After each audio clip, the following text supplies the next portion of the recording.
Hello children, how are you all? I hope you all are hale and hearty, you all are fit and fine. So here we're starting another lecture of political science, that is gender, caste and religion.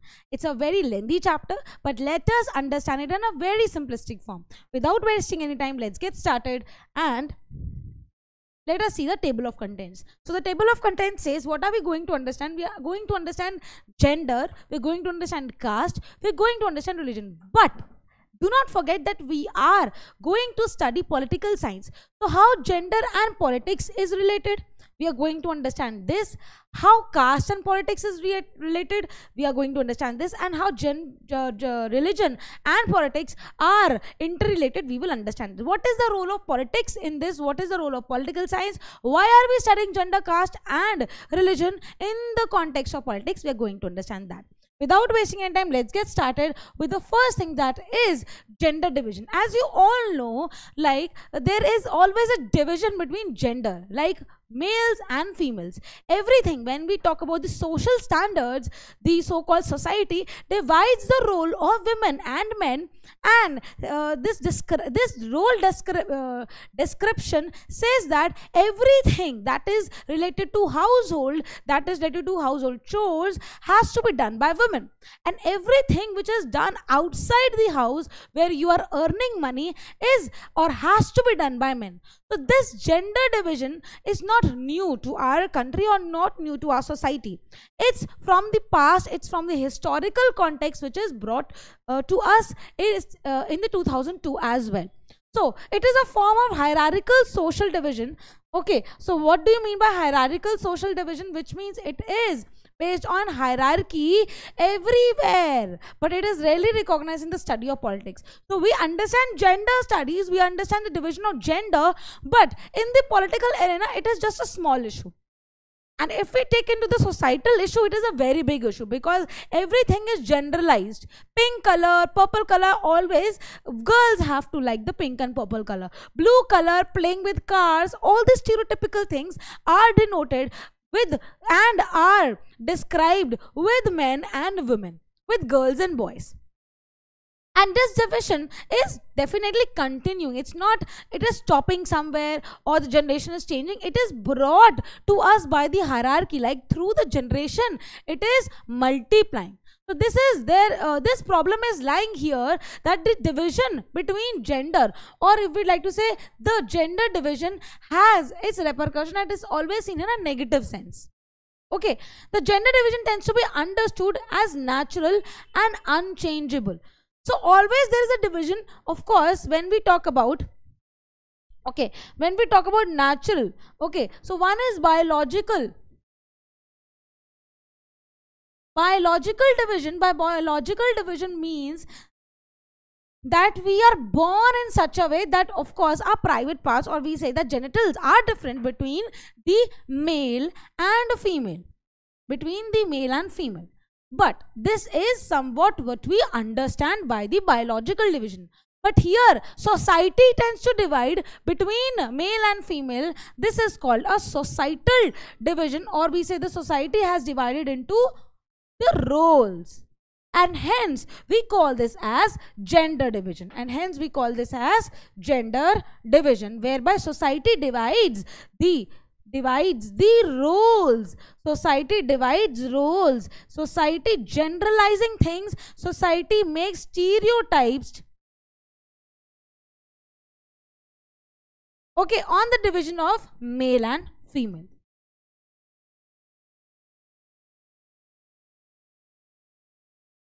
Right, so this are we going to study, like everything.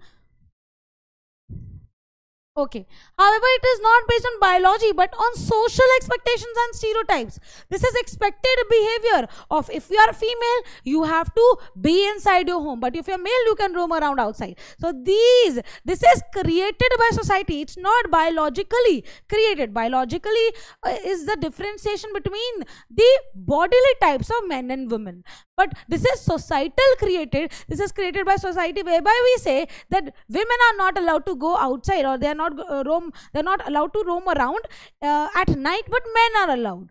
women are not allowed. So these things are created by society. This is not biological differentiation, but this is created by society, and it is created by their expectations between male and female. So as you can see, it is all created by society, that women has to make food, women has to clean the house, women has to wash dishes, women has to feed the children, women has to raise their children, women has to do the ironing, women has to wash the clothes. So everything is done by women, whereby if a man does this, for example, this is first of all, it is not allowed. But secondly, if a man does, man can do it outside the household arena, and the male can do it if at all he earns the money.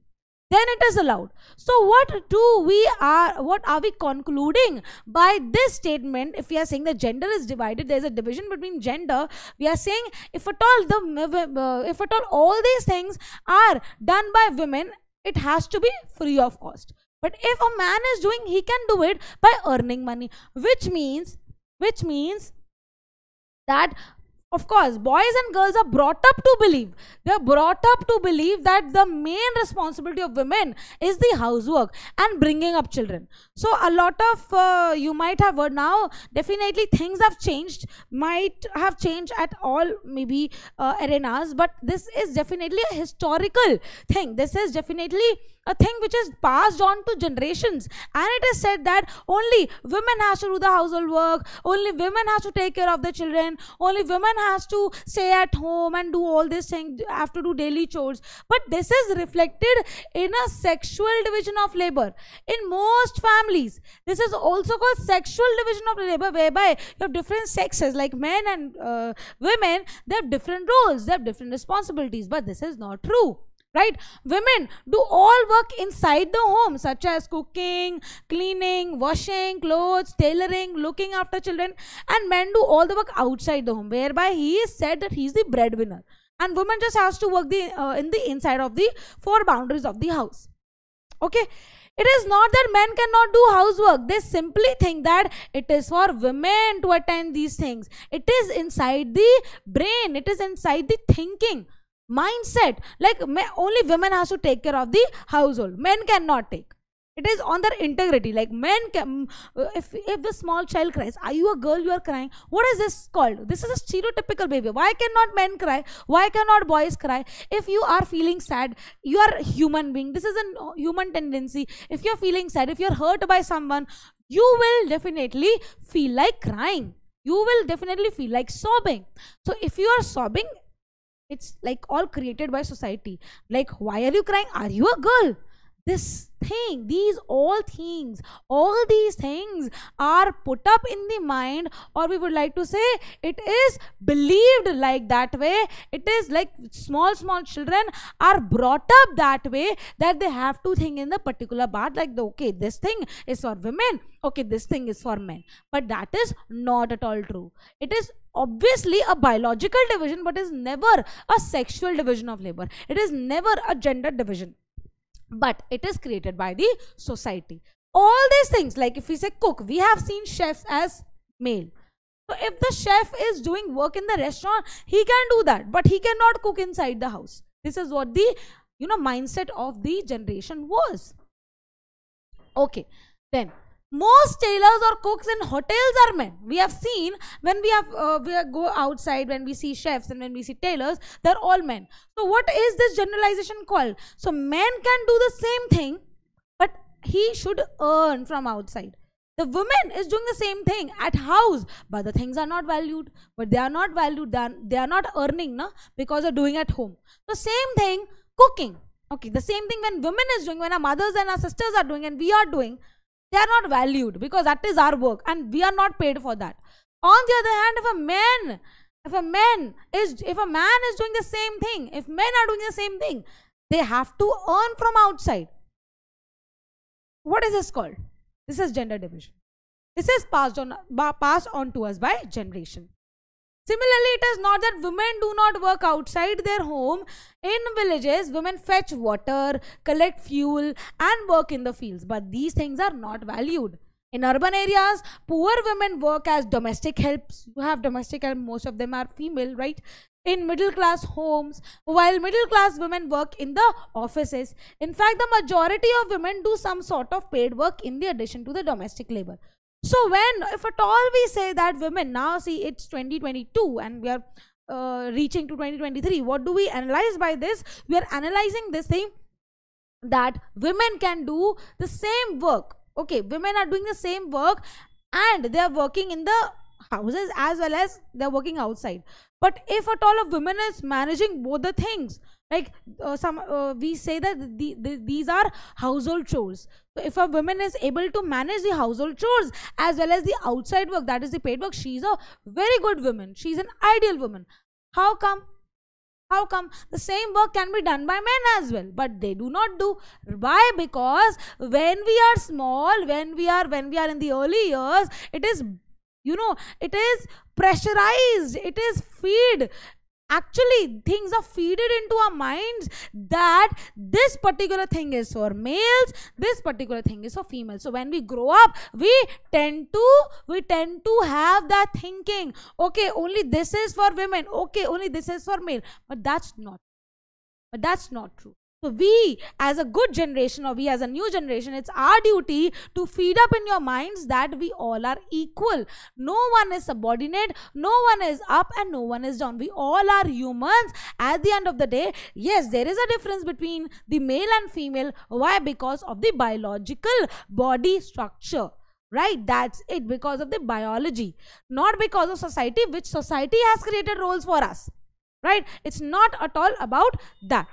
Alright, so but their work is not valued and does not get recognition. So same work in the office. Now a lot of women have entered the fields, have entered different arenas, and in that case their work is not valued because they are paid less. The same work men is doing, the same work women is doing in the office, but men are promoted and the women are not promoted. They are devalued and their value is not recognized. And this has happened in the history of the past as well. So same thing as we say that tailors usually are men, but if at all they're doing for household, okay, they will never do for household because they're earning, right? So tailoring both women and men can do, but tailors usually you see in the outside arena or in the shops or in the big designers, they are men because they're earning. That is only the difference. Alright, let's see the next part. Here we say now all these things were, they were rising at the peak where women were devalued, women were not considered as good, they were not considered equal, they were not considered, same as men, they were not considered as equal. So what do? Now women, actually they are human beings. We all are human beings. Like, be it men, be it women, we all are human beings, and these gender roles are described by society. They're described by society. It is created by society. Alright, they're discussed by society. So in that case, when women's rights were heard, because they can do the same thing and men can do the same thing, men are valued, women are devalued. So they started protesting, they started agitations, they started movements. Okay, so women as a group, they started movements. So gradually the gender issue was raised in politics. Now is the time, earlier we did gender. Now is the time when gender was attached to politics. Okay, so politics as in the political science, as in the government. So women in different parts of the world organized and agitated for equal rights, because everyone is equal in the eyes of law. That is what our constitution says. That is what our rule book says. So women in different parts of the world organized and agitated for equal rights. There were agitations in different countries as well for the extension of voting rights to the women. So in that case, what happened? There were agitations in different countries for extension of voting rights to women, because earlier in the case we see that women were not given equal rights, but our constitution gives. Our constitution says that everyone is equal in the eyes of law. So in that case, women started protesting, and now the gender was mixing up, a gender was coming in the arena of the politics. Okay. Next, these agitations demanded enhancing the political legal status of the women. The legal status of women, and they demanded political and the legal status of women, and improving the education and career opportunities that should be equal for both the gender, like for the male and for the female.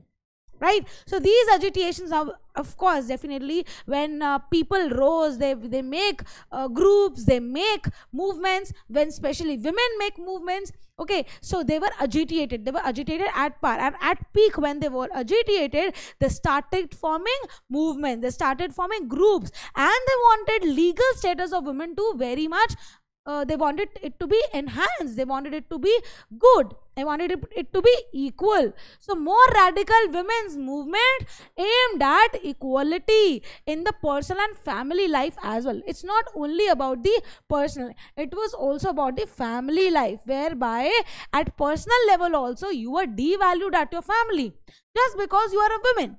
But that's not good, right? So we always say that at the end of the day, we all are humans. So there is no division between the men and women. So hereby there was a feminist movement whereby they called that equality on both the part of the gender, whereby it is men or by women, everyone is equal in the eyes of law. So here, my dear students, we take feminist or feminism as, a negative thing. Why? Because we are not able to understand what is feminism. Feminism does not mean that we are giving we are giving extra rights to women. No. We never say that. Feminist movement or feminism or feminist just means, if I say I'm a feminist, or if a boy says he's a feminist, it does not mean that we are giving a lot of rights to women. There, my child or my students, you are mistaken. Feminist movement or feminism just means that men and women, or the roles described by society, should be equal. It is not that women should be superior or women should be empowered. It does not mean that. It does not mean that we should give a lot of rights to women. No, it just means that in feminism or feminist movement just means that the rights or the roles which we are describing should be equal. For example, cooking, both women and men can do. It's not that cooking only women will do. It should be equal. If at all it is working outside and earning money, both men and women can do. That is called feminist movements. So do not get mistaken, my dear students. If someone asks you or someone questions you, what do you mean by feminism or what do you mean by feminist movement? Do not say that whereby women are getting a lot of rights. No. Where men and women are treated equally. Where men and women are equals. Okay, and here what we are telling, we are not telling in terms of the biological aspect, we are telling in the terms of societal aspect, in the terms of human beings aspect, in the terms of humanity. Alright, good. So let us proceed further. We now find women. Now, of course, now when we are at 2022, whereby we see women in every arena. Right? Women, we find women working as scientists, we find women working as doctors, engineers, lawyers, managers, college and university teachers. Right? Where earlier not considered suitable for women in some parts of the world. In some parts of the world, they were not considered like, okay, women can only be teachers or women can only do household work. So now women are pilots.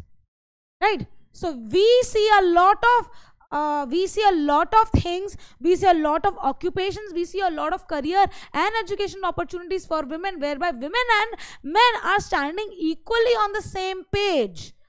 Alright.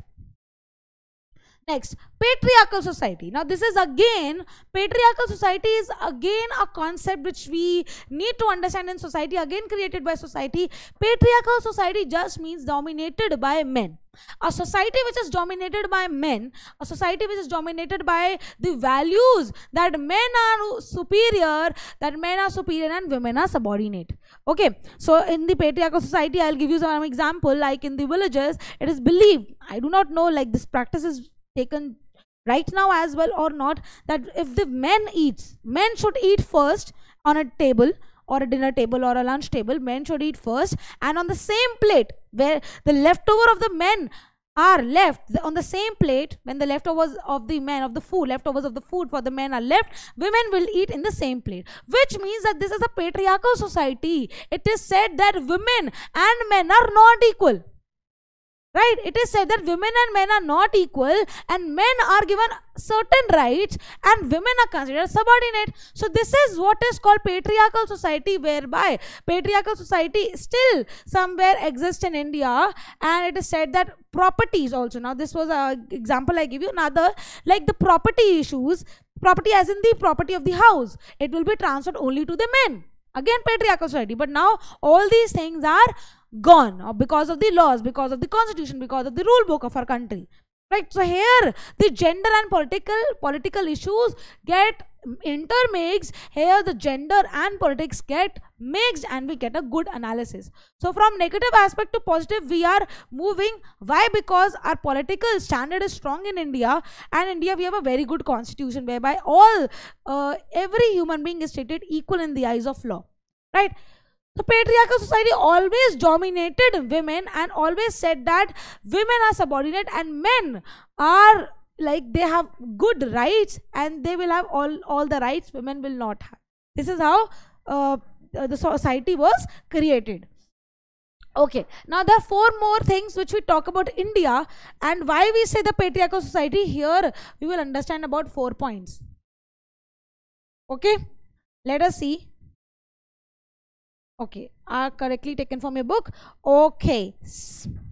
Okay, the literacy rate among the women is only 54% as compared with the 76% among men.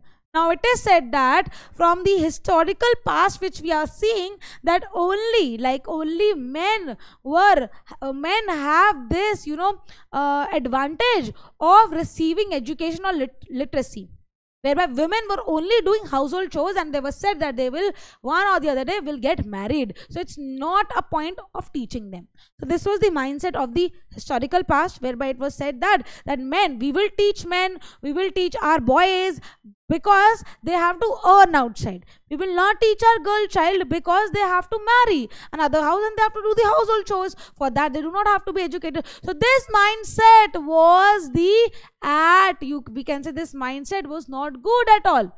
Right? Similarly, a smaller proportion of girl students go for higher studies, because if they are not going to school, how will they go for higher studies? When we look at the school result, girls perform as well as boys. Girls perform as well as boys, if not better in some places. But they drop out because parents prefer to spend their resources for boys' education. Okay, if by chance the girl is not performing good, they were called as dropouts because they were not going to school. But on the other hand, male or boys were equally promoted. They were equally given advantage of studying. Alright, education other than spending equally on the sons and daughters. So that equality was not there, that literate aspect was not there. So this is how your book has written, but what we will do, we will write in points. Okay, so what we are going to write?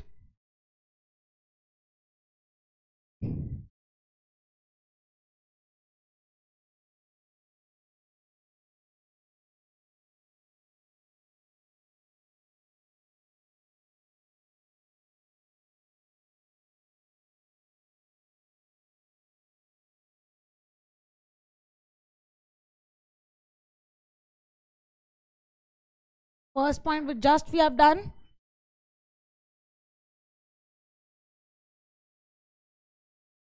Parents were not willing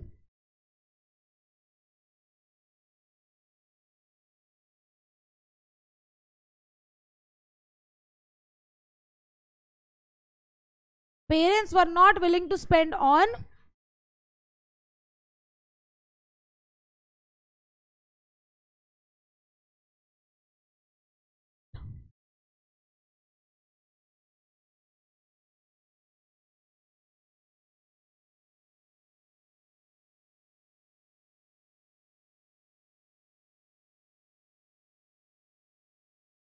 literacy rate for women were less.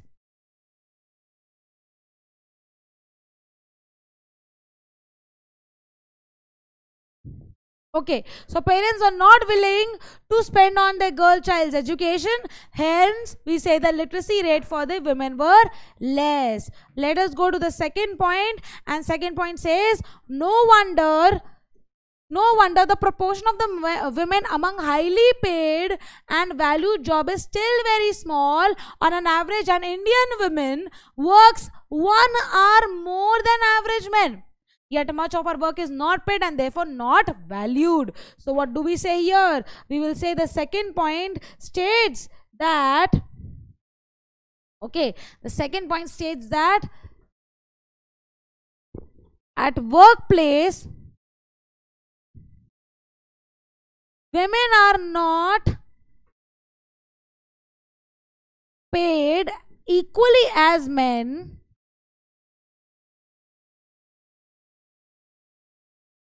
At workplace, and hence their work, or we say women's work,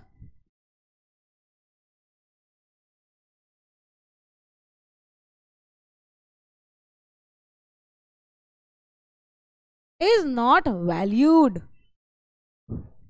Women's work is not valued. Next, so how it was amended? Now we have the Equal Remuneration Act in 1976 provides that equal wages should be paid to equal work. However, in most all the areas of work, from sports, cinema, factories to fields, women are paid less than men even when both do exactly same work. So after Equal Remuneration Act, what do we say here? After Equal Remuneration Act in 1976, okay, after the law Equal Remuneration Act,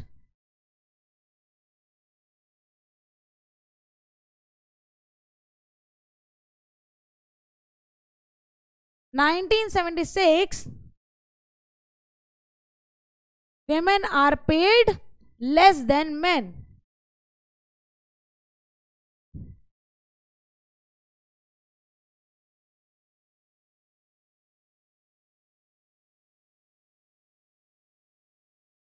Women are paid less than men.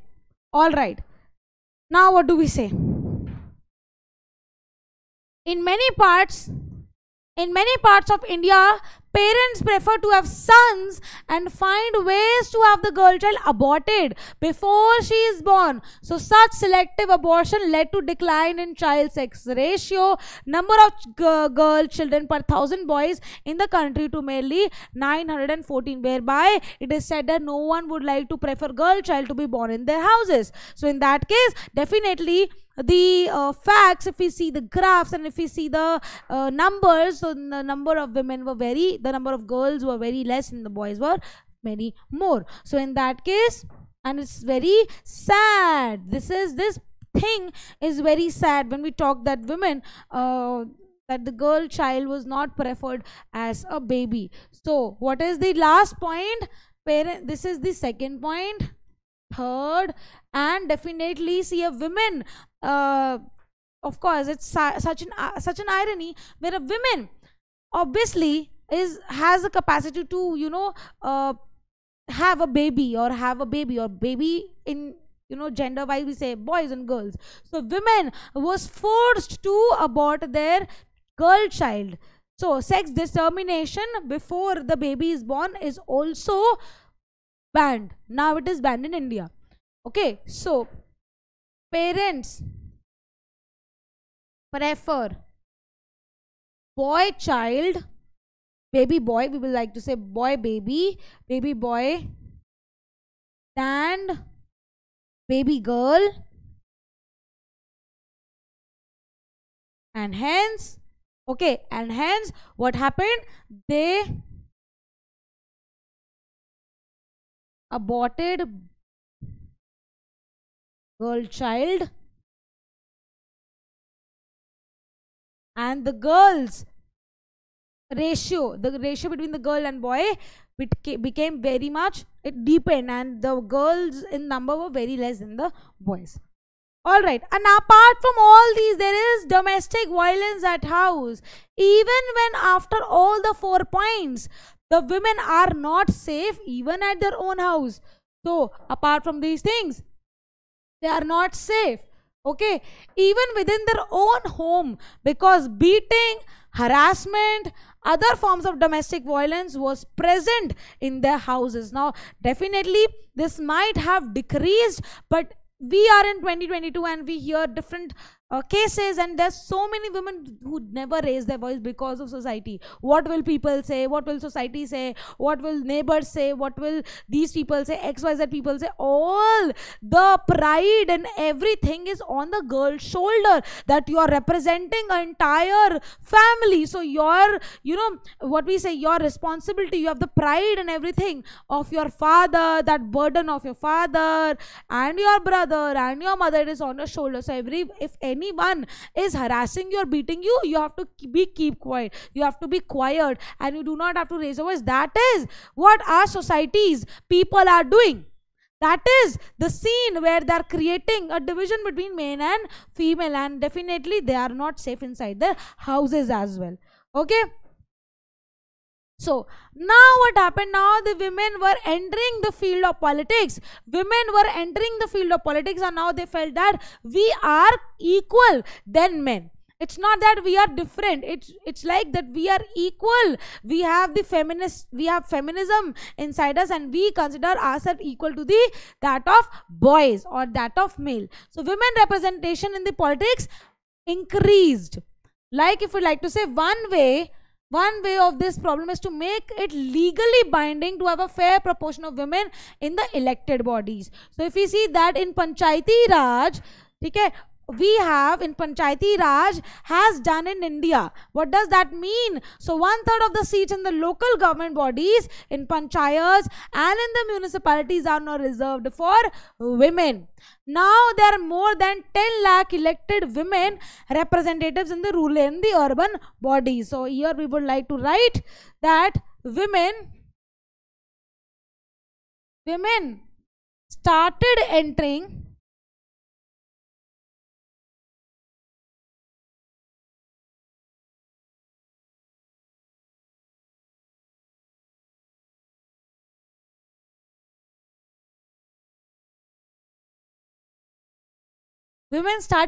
the field of politics. Okay, women started entering the field of politics, whereby we say that there is equal representation, or no, we would like to say that there is 1/3 seats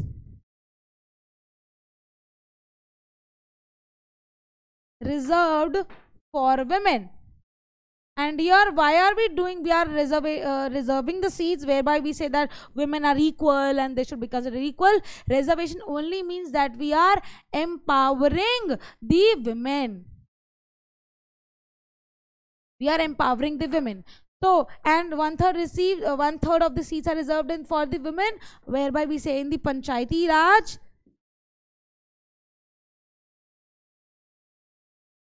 and municipalities. Now you might see, and of course a president definitely is a woman, is a female. So all these things now have shifted, and if we like to say, everything is now much more better than earlier. But earlier situation was very much worse for women. Now is the time where we understand religion, and here I guess we have completed what we called as gender and politics. So gender, we have seen division of gender, and in the case of politics, which we see that because of politics, the negative things have turned into the positive, and because of the entering women in the political area or the political arena, it becomes very much positive. It becomes very much good. The situation of women becomes very much good. Now here we understand religion and the division between religious differences and how come politics come in the between. So religion we understand, and we understand communalism. So first of all, what we understand by religion, okay, let us see. I have a lot of space. Okay, never mind. So when we understand religion, and here by we understand communalism. So by religion, which we mean that we have our religious belief, religion. Okay, we have our religion, particular religion, it can be any religion, and we have certain sentiments. Okay, we have a religion, we have certain sentiments, and we have certain beliefs attached to our religion. All right. On the other hand, communalism means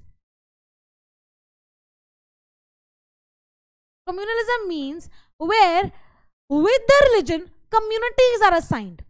Okay, religion plus community is there. Religion plus community, which means that particular religion is considered as a community. Okay, now particular religion is considered as community, and when community is there, community is divided further into majority and minority.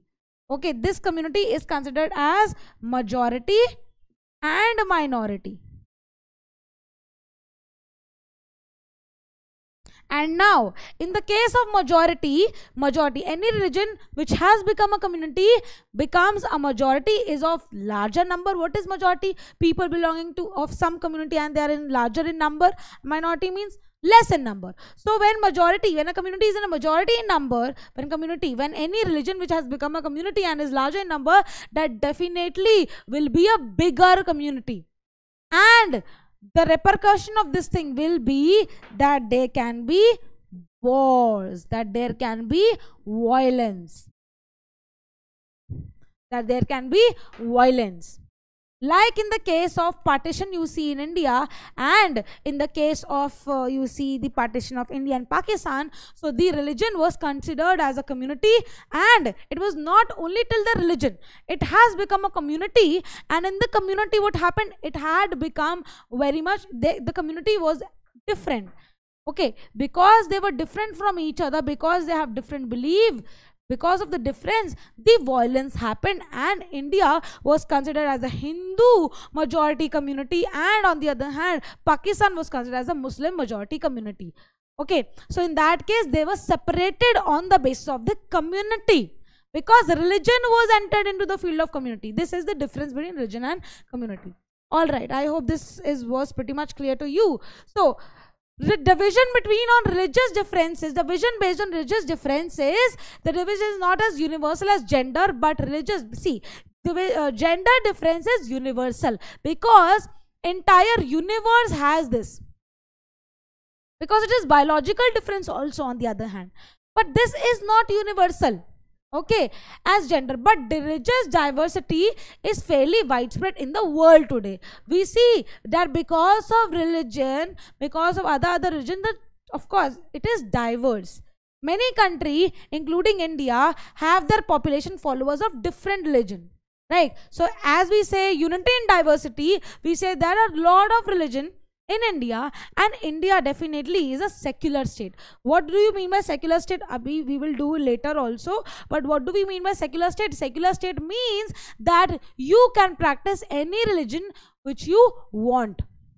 Okay, so if a country has a lot of religions, say 10 religions, so the country can, everyone can practice their own religion. Nobody would be dominated, or nobody would be told that you are not allowed to follow, because it's a secular country.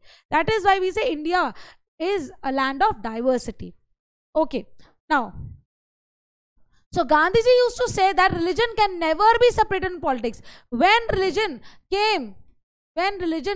got intermixed with country, or we say politics, definitely it brought a very good aspect of life. Definitely it brought a very good aspect of life, whereby we say that when religion is entered in the arena of politics, it brought out to a very good thing. If the country is not secular, then it will be definitely on the grounds of war and violence and difference of opinions. But if the country will not if the country or the political system will not favor any religion, then everyone can do what they want to do, right? But he meant by religion was not any particular religion like Hinduism or Islam, but moral values that inform all religions. He believed that politics must be guided by ethics drawn from the religion. He never said that religion on the basis of particular religion. right? Particular religion, like if we say Hinduism, Buddhism, Islamism, Christianity, not these religions, but religion is definitely a principle, our ethics which we follow. Okay, so Mahatma Gandhi used to say this thing. And the second is human right. So human right groups also said in our country have argued, and most of the victims of communal riots in our country are people from religion minority. That I told you. When religion becomes community and there are divided into minority and majority, difference happens here because the majority tends to dominate the minority. Okay, because we would like to say because the majority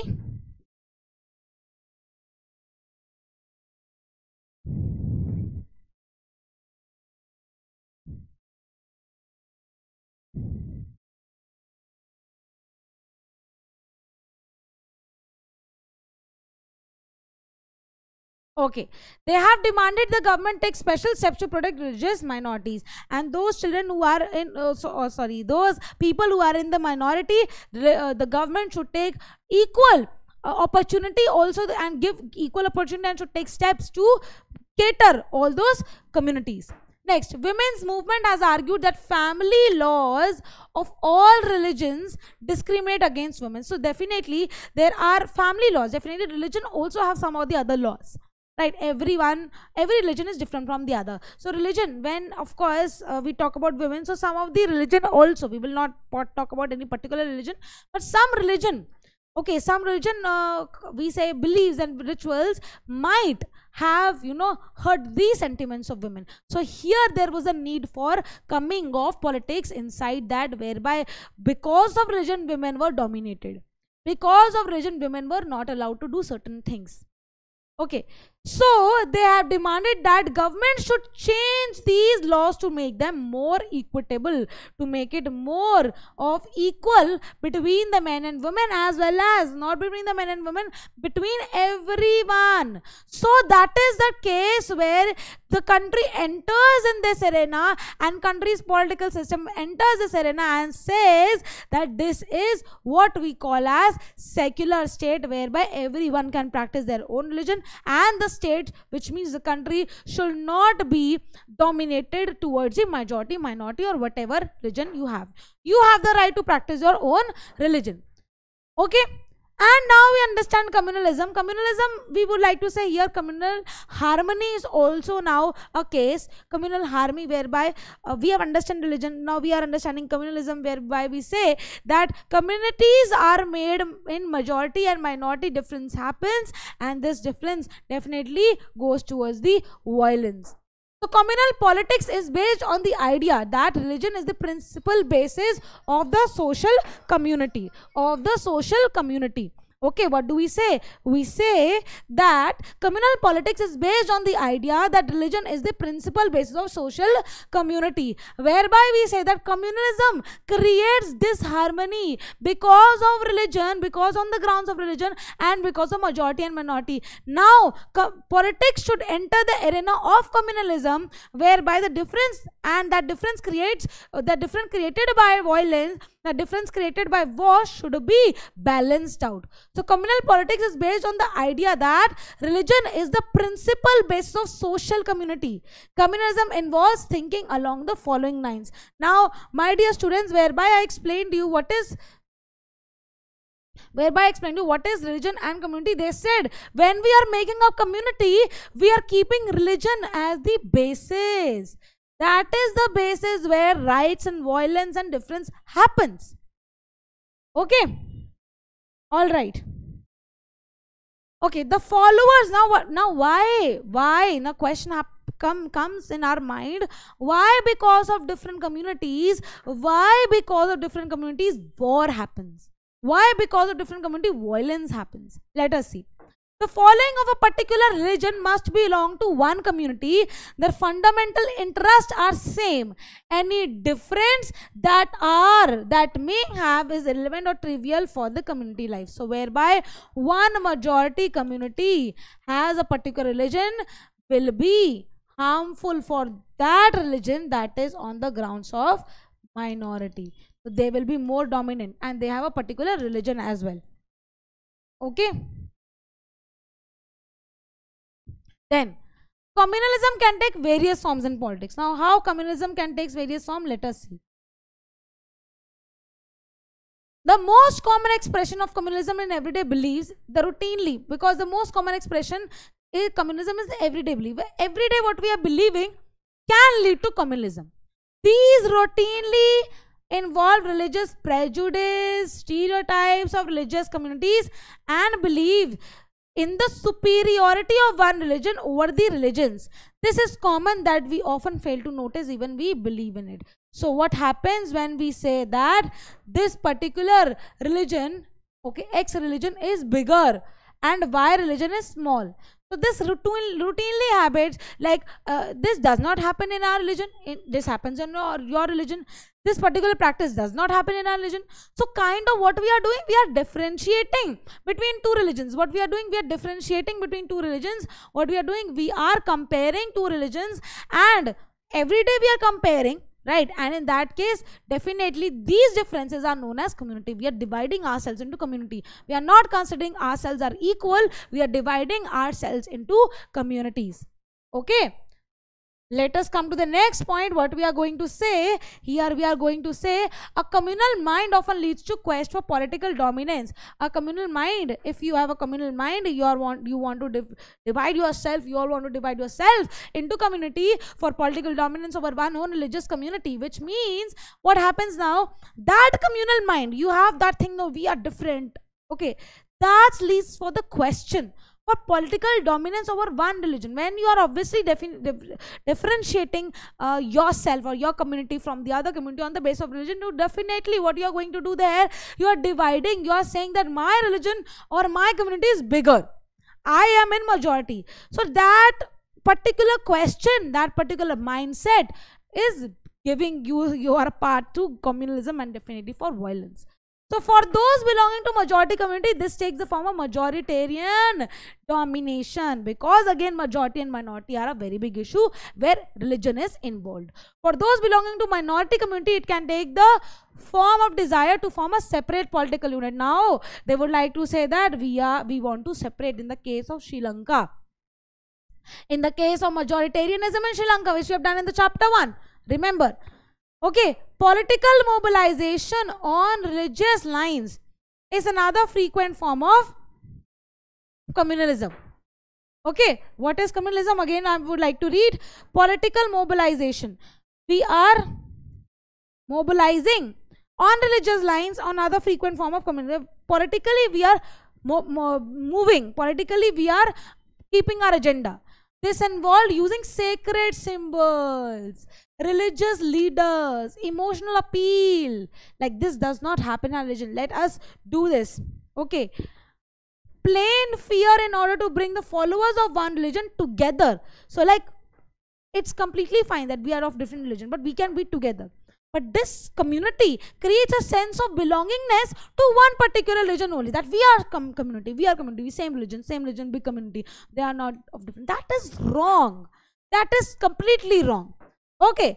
Then in electoral politics, this often involves special appeal to the interest of emotions of voters of one religion in preference to other. Now what happens here? Now when we talk about elections, now when we talk about certain things where we call what we say that elections, or we can say that political interest, political rights, political interest. So in that case, what we do, we also tend to be biased. We are being biased, and by biasness we mean that we are involving. What we are doing here, we are definitely making a group, we are making a community, and we are saying that you are different and we are different. Okay. Next, sometimes communalism takes its most ugly form of communal violence. So this is what we are more scared of. Most of the times, this is not always, but yes, most of the times it takes a very dirty form of violence. Riots, massacre. India and Pakistan suffered some of the worst communal riots at the time of partition. So that we would like to say as an example. And the post-independence period also seen the large scale of communal violence, whereby at the time of partition we had, but after partition it created a ruckus, and every day there was the belief that you are different and we are different. Okay, so that was the communal right. Now what is the solution? The solution is definitely of belonging to a secular state. Okay, or belonging to a secular state, that of course our country is. So communalism was and continues to be the major challenge to the democracy in our country. The makers of the constitution were aware of these challenges. That is why they choose to the model of secular state. What is the meaning of secular? Secular means that you can, okay, what is the meaning of secular? Secular definitely means that you are of different religion, you have different religion, and you can follow your own religion. Okay, you can follow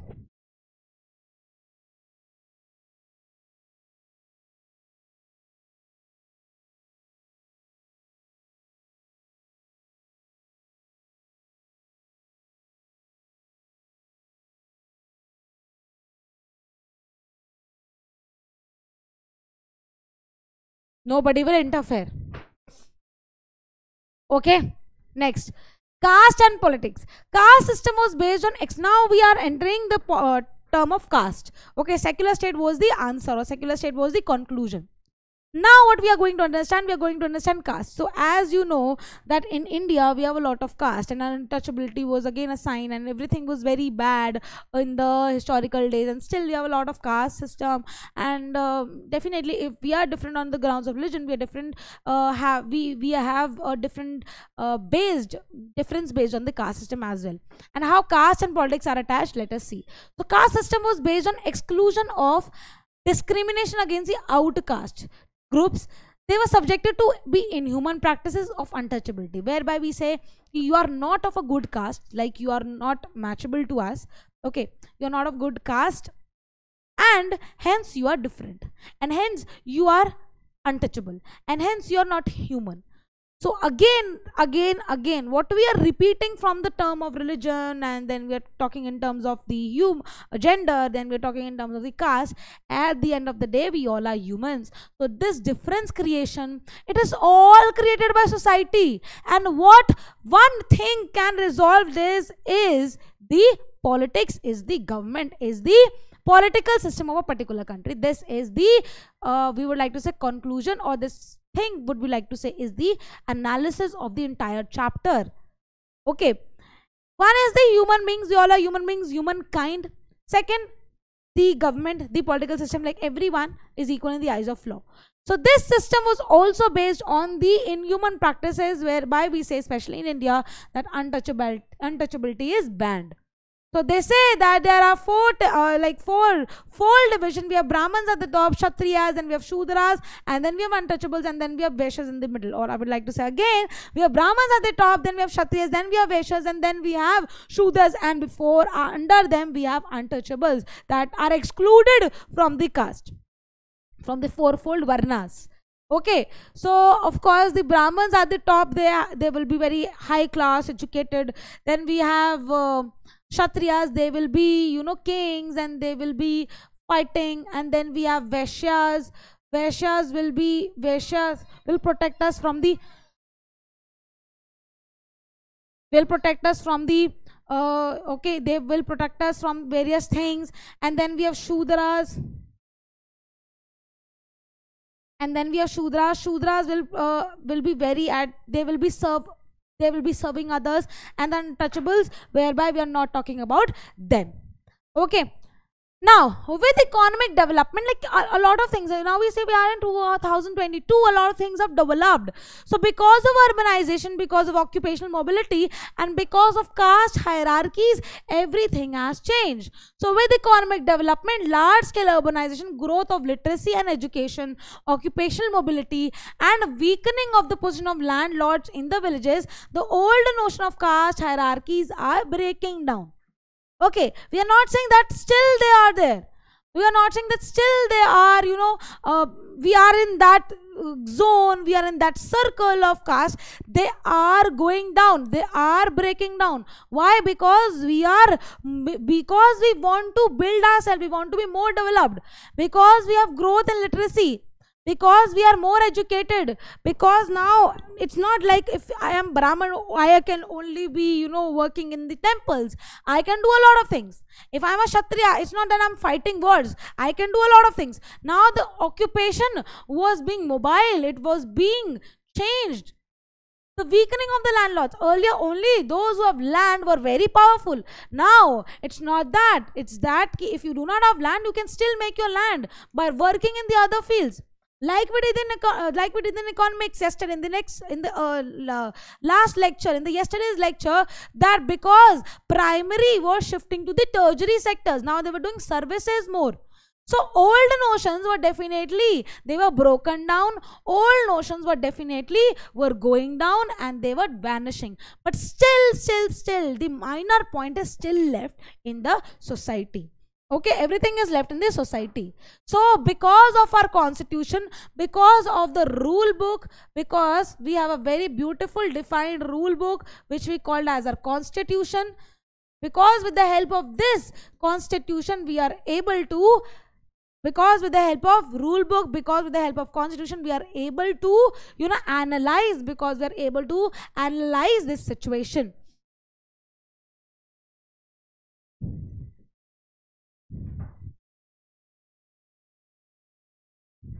Okay, our rules are made in such a way that we have to abide by them, and it bans untouchability.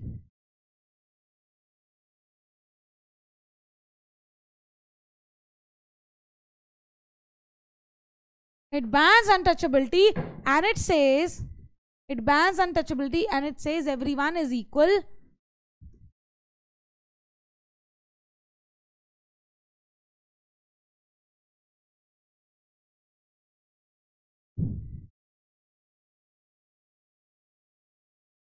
Everyone is equal in the eyes of law, be it the caste, be it the religion, be it gender. This is the answer, ultimate answer for our chapter. Alright, so untouchability, as you know, is banned. Caste can take various forms in politics. Okay, now when we consider caste into the politics, it's another big hole which we have to understand. So when parties choose candidates in election, now what happens? Like, our leaders are very much manipulative. So what do? So if they want to win the elections, they would like to say that they are different caste. So we will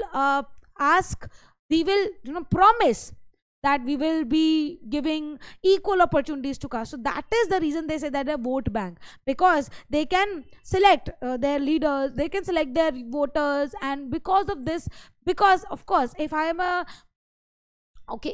of a particular caste, and if obviously I would want myself to be valued, I would like to vote for that person, I would like to vote for that leader who will promise me that of course everyone will be equal and there will be no discrimination and there will be no violence. So I will definitely vote that person. So of course, like, the leaders are very manipulative because of the election season, because of the election times. They promise a lot of things and they get votes for that. So here they kind of play with the psychology of different caste people, and they said that yes, we will give you a lot of recognition, and yes, we'll give you a lot of things, but that does not happen. So caste take various forms in politics when parties choose candidates. Okay, when parties choose candidates in the elections, they keep in mind the caste composition of the electorate and nominate candidates of different castes, so that they get a lot of popularity because they are involving different castes. As to must and necessary support to win elections, definitely the ultimate goal is to win election. They promise a lot of things. When government are formed, political parties usually take care of representatives of different castes and tribes to find a place in it, because what happens, because on this vote they have won and they have to take care of that particular vote, and they have to take care of that community, and they have to take care of that particular caste and tribes, and as well as you can see our president. Okay, so political parties and candidates in election make appeals to caste sentiments. Now this is why they manipulate. So here what we like to say, here we would like to say because of votes, Okay, they are known as vote bank. Okay, they get a lot of votes because now they're vulnerable, they're weaker, because they have a lot of, they do not have equal representation, as we say, because of history they are secluded, they're excluded. So in that case, what do the leaders do? They want this support. So what do? They appeal in the name of caste. They promise, okay, they promise in the name of caste that please vote for us and we will make necessary changes. And caste is again a sentiment. Caste is again a sentiment. All right, let's get into the reading. Political parties and candidates in election make appeals to the caste sentiment to muster support, because they want support, because they want elections, because they want to get won in the elections. Some political parties are known to favor some caste and are seen as their representatives. So some political parties are known to favor some caste. They favor some caste and as seen in their representatives, because their representatives have different people in the caste. So universal adult franchise and principle of one person, one vote.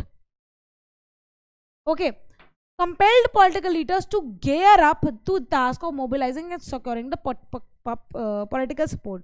So now this is an opportunity whereby it's not only that the leaders have to be very vigilant towards getting the caste into proper group, and then they'll bring everyone in the same page. It's about you have opportunity. Universal adult franchise, as I said, our constitution and our political system is very much stronger than earlier. Now they believe that anyone, be it of different caste, gender, religion, can take a muster support, can be a leader. Okay.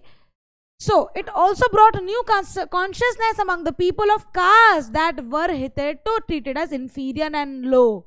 So now they can enter into the fields of election, and they can win popular support. They can have popular support, they can have their own government, they can make their own government. As you can see, clear example is our president. Yes or no? Last part is left, that is why I'm looking into the book. Okay. Alright, so last part is left, and they are saying that politics in caste. So basically, okay, let me explain you this. We have politics in caste. This is the last part.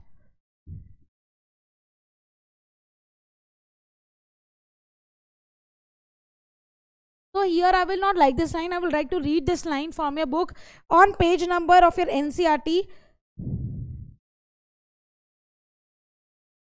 Okay. Page number 54 in NCERT. Just read this line, my dear child.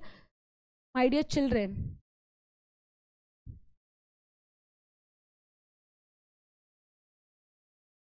Okay, it says that thus it's not politics that gets caste ridden. It's not politics that gets caste ridden. It is the caste that get politicized. So it's not that in the politics caste is not there. It is in the caste that is getting politically, that is getting politicized, which means, of course, it does not mean the caste has gone. It means that in caste, politics has incorporated. Right? So the 3 points where we understand here, it says that each group tries to become bigger. So in caste, what happens? So if we say that there is a particular caste, so caste wants to bring other groups, caste want to bring other caste as a group wants to bring other caste, so that it can make a big group. And with the big group, okay, with a big group, they will have a different level of they will have a big group, and when they have a big group, definitely other castes are incorporated in the big caste. So a big group will have majority, and definitely we say that when there is a majority, you are definitely in the game. Next is various caste groups are required to enter into coalition. So now again, it is a similar of that, but coalition is a type of group whereby here the identity of other caste is merged here. Okay, the identity of other caste are merged in the bigger group. In the coalition, what happens? In the coalition, what happens? Other group will have their same identity, but they form a big group. But they will not lose their identity. So caste, other caste here will not lose their identity.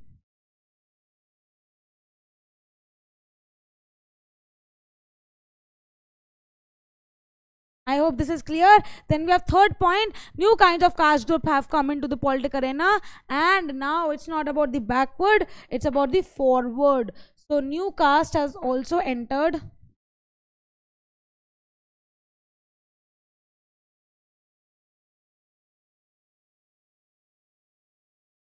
New caste have entered political arena, and now it's not about political arena. Okay, so new caste have entered the political arena. Now it's not about the backward. Now there are two, because the backward are moving forward. Okay, there is no such thing which we call backward, like these castes are backward, because everyone is moving and everyone should have a good status and everyone has a right to be upgraded. So with this, children, we complete our chapter Gender, Caste and Religion. I hope you enjoy this, and with this I would like to say thanks. Let's meet in the next lecture. Till then, study smart. All right, till then, study smart. Bye bye, children. See you in the next lecture. I hope you are liking the lectures, and if you have any doubt, definitely you can post in the comment section, and if I'll be able to see all doubts, I will take up in the next lecture, and I would like to comment as well as on your comment, or maybe I will take the comment screenshot and will show you in the lecture. All right, bye bye, children. See you next time.